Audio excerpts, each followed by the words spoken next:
I've been playing a lot of games recently, like Geometry Dash, Insomniac Spider-Man, and all of these Thomas games that I don't really care about. But I decided to look back at my Ertl video I made, and I thought, dang, Ertl Gold Rail looks so good. I wish I knew more about Bandai. How could I possibly solve this issue? Thomas Wiki, that's how! Thanks to the wiki, I now know everything about Bandai. My knowledge for these toys has been expanded upon. So with all of this knowledge I now know, let's go over basically all of the Bandai Thomas lines for this video. Starting off where I left off with my Ertl video, Ertl Gold Rail, or as it's properly known as, Thomas Engine Collection Series, or I'll just call it Tex for the rest of the video, is just the better Ertl. They didn't make as many characters like Ertl did, but the quality is just really nice. You got Thomas through Oliver, then your classic series favorites like Bill, Ben, Daisy, Duke, Scarloey, Boko, and many more. Then we got your rarely appearing characters like Class 40, Derek, Splodge, Old Slow Coach, Bulstrode, Caroline, and the City of Turo. Bandai for this line must have really liked their variants because we got Gold Annie and Clarabelle, Gold Thomas Black Wheels, Silver Thomas, metallic versions of Thomas, Percy, and James, and Duke, Snowplow Thomas, Surprise Thomas, and the weirdest one, Silver and Gold City of Turo. These are all nice and even a little weird, but my biggest complaint is that we didn't get a metallic Daisy. Huge missed opportunity, if you ask me. The sets, while not being as good as the engines, are actually pretty nice. We got the fun Mountain Quarry set and the Farquhar Station, which is shocking that they made because we don't get Farquhar Station anymore.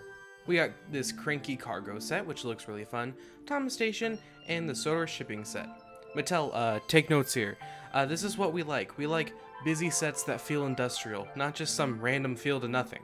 Now, I don't own any of these toys, so I can't tell you quality-wise how they are. So I'm gonna have Luke do it. I've been collecting the Tex line for about 2 years now, and I think it might be one of the best things that Bandai has ever done. Usually they look fantastic, so many of the characters are just completely spot on, and I think they overall have some really neat features, such as moving side rods. I think the coupling system is fantastic with the whole switching magnet polarity thing. That's genius, and I wish other lines did it too.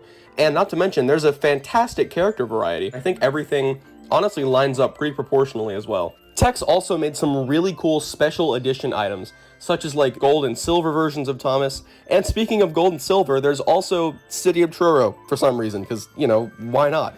And there's also a metallic Duke, so those are all just really awesome, and I think that they really nailed the special edition aspect as well. I own the vast majority of these items here, and I could really go on about them pretty much all day, and I actually might do a video on my own channel talking about just Tex, and maybe a couple of the other Bandai ranges like Nakayoshi that I have as well. So yeah, thank you, Ganon, for letting me have a little spotlight, and I'll let you get back to your thing. Thank you, Luke, for talking about that and a little more.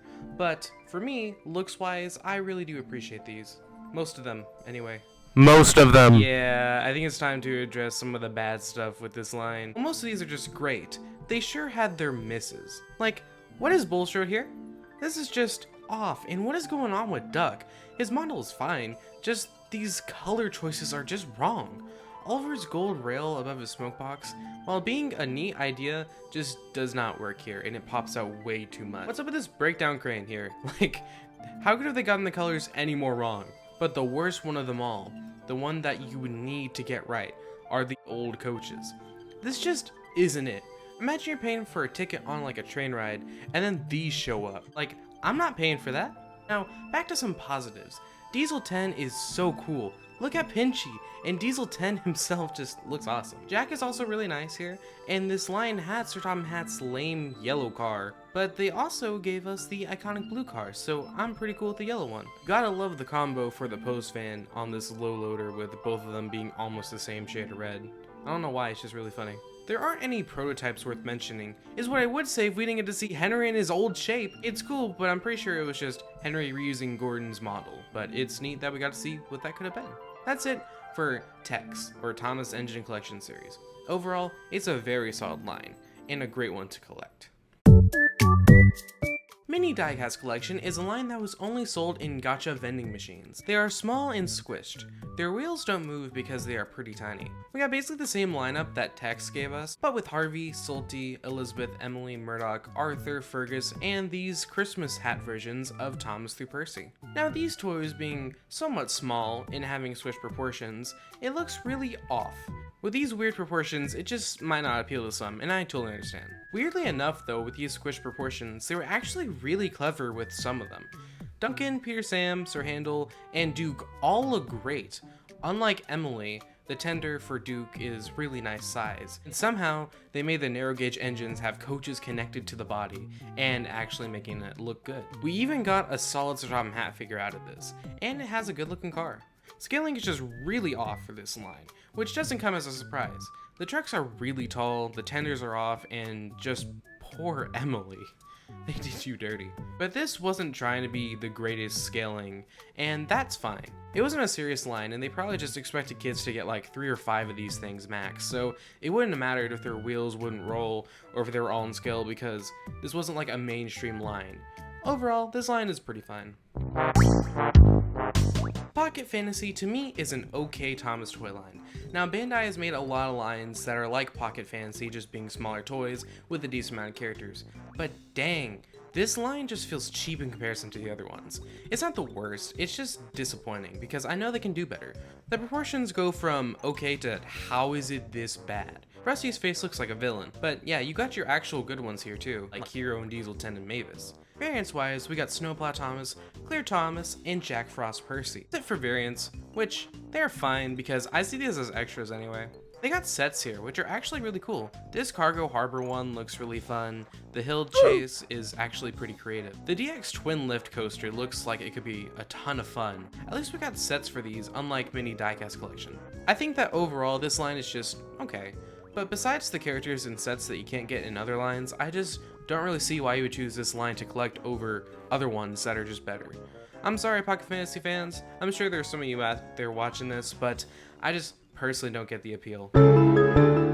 Pico is a line of, as the wiki says, soft squeeze toys, but many people like me just call them mashems. These are just water-filled stress balls, and we got Thomas, Gordon, James, Percy, Spencer, and Harold. They're all pretty cool, but there isn't anything to really talk about. I could talk about the proportions being off, but it's not even like they needed to be right here. These all look pretty good. None of them I would say... Okay, what did I even say there? I'm pretty sure I meant to say, I'm gonna say none of them look really off, but that was something. Or would need to be changed or could be better. They're all just good, solid mashems. Not much else to say. Departing Now is surprisingly really nice. Some color choices can make it look really cheap, like the light gray for Terrence and the black side rods. Something weird with the side rods is that all the characters have black side rods except for Donald, Douglas, and Bill and Ben.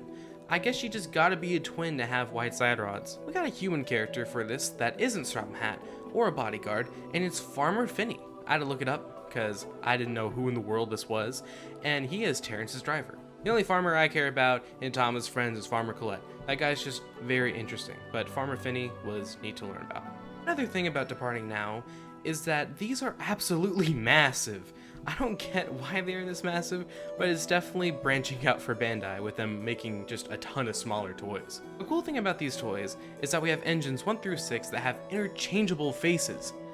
Shout out to Max Monty 1516, aka Luke, for telling me about this because that is really cool to know and I had no idea beforehand. This rolling stock is also pretty nice here too. I like the narrow gauge coaches a lot actually. An interesting thing about this line is that some of the characters were battery powered and remote controlled, which is actually pretty unique. Departing Now, I would say, is pretty cool. Nakayoshi is actually a nice line. I would say in comparison to Tex, I prefer its lineup of characters. It has every single character from Tex, except for City Arturo. We got Lady, Harvey, Fergus, Spencer, Murdoch, and for some reason, Stuart. Nakayoshi must have really liked their other vehicle characters because we got Isabella, Alfie, Lori 1, Elizabeth, and Green Bull G. But it does feel for some of them that it was quantity over quality. Duck, Mavis, Toby, Daisy, Class 40, Trevor, and some more just feel off. And I don't think that's because it's the mold itself that's bad, I just think it's the lack of paint, or wrong paint for certain characters. It just comes off as cheap to me, and it can really ruin some characters, but looking past that, we also have some really cool stuff here too. like Pinchy having a giant claw making it look extra scary, and Caroline having this cool chrome gold part. And the gold parts for Trevor here are really nice even though they're out of place. I'm also a fan of Harold. He just looks so cute. The sets aren't anything special, just track with a station and Tidman sheds. But these trackback things did give us candy though. Well, until they removed them in 2010. Just can't have anything fun last forever, I guess. Sizing wise, this line is pretty bad. Toby should not be smaller than Percy. And why is Gordon so tall? I'm willing to look past this though, because the toys on their own are pretty good. Now, I couldn't find any prototypes for this line, but according to the wiki, Arthur was planned for the line. I couldn't find any images of Arthur, so if you know, just let me know. That is it for Nakayoshi. I'm a fan of this line, even with its downsides. Get ready to be confused. So imagine Pocket Fantasy, but again, Thomas Town actually came out before Pocket Fantasy, but this is the same line of toys. I can't really say much about it because Thomas Town basically is everything the same that Pocket Fantasy is, but with some different molds. Like Elizabeth's mold looks a whole lot better than Pocket Fantasy's. Bill and Ben's are actually really solid, and I like Snowplow Terrence. I want to quickly talk about the Thomas Wiki. So the Pocket Fantasy Wiki Gallery is just mixed with Thomas Town stuff that isn't supposed to be there. These lines are extremely similar, so I get why this happened. But thanks to Trinket Girl, who was nice enough to help me sort through all of this, so you should go check out her Twitter, it's going to be in the description, I can finally help everyone else who might be confused. So let's go over it. For Thomas Town, all the season 6 and 7 newbies all got different molds. So we got Spencer from Thomas Town, and this is Spencer from Pocket Fantasy. Murdoch would be like the most confusing one ever, but the Thomas Town one has this smiling face and the Pocket Fantasy one has this face. Emily was kind of hard to find out, but I found out by looking at Pocket Fantasy Emily's tender compared to Thomas Town's. Thomas Town's is actually accurately sized. Pocket Fantasy Harvey looks very similar to Thomas Town Harvey. I'm pretty sure it's a different mold, but I could easily be wrong here. Pocket Fantasy's Snowplow Terrence is the only time I'll ever say that Pocket Fantasy is superior than Thomas Town. Thomas Town Salty compared to Pocket Fantasy Salty, I thought they were the same mold until I looked at Thomas Town Salty and I saw his black running board and his horn. So, sorry about these low quality images by the way, these were just the only ones I could find. I already covered these earlier, but Pocket Fantasy Elizabeth is different from Thomas Town, and Pocket Fantasy Bill and Ben are different than Thomas Town Bill and Ben. I don't blame anyone for their mistakes, because a lot of them use the same mold, so it's understandable, but please do update this for the wiki, it would help out so many people. Now, Thomas Town does have two exclusive characters, and they are Max and Bulstrode. Sorry for the low quality images by the way, this is just all I have. Max looks pretty good, and Bulstrode is just extremely off. Thomas Town does have some pretty cool sets too, like this really nice busy one, this really cool one at the water, and this one with the nice track ramp here. That one looks really fun. That's it for Thomas Town. It's just a prequel to Pocket Fantasy, and something that made me really confused. Capsule Collection is a line that you would get from Gachapon vending machines. For this line, I really love Hero. He's just so small, and I can't explain why I like him besides that. I think Harvey is probably the best one of the whole line. He is just spot on. Bill and Ben are a close second for me, but Harvey just wins. That's it though for this line. Basically nothing to talk about because it's so similar to other lines I've already talked about. Waku is another solid toy line Bandai made. There aren't a lot of engines, you just got your main characters along with some narrow gauge ones. We actually got Nancy for this line. If you don't know who she is, that makes me sad. This line has rolling stock, but it's really strange because none of it's painted. Same thing with all the human characters, they just didn't bother to paint it. This feels like a lazy way to save money. It feels like they just did this because they know it would sell so they didn't have to paint it. It kind of doesn't make me feel great about it because laziness, it just, I don't know, it comes off as really cheap and kind of ruins the rolling stock for me. Overall, Waku is a solid toy line, except for the rolling stock and people.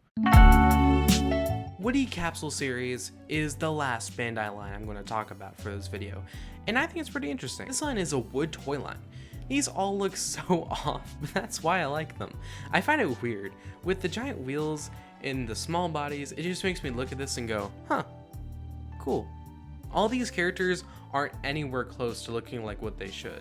Emily is probably the worst looking one, and James with red wheels is just wrong in so many ways. But these are fun.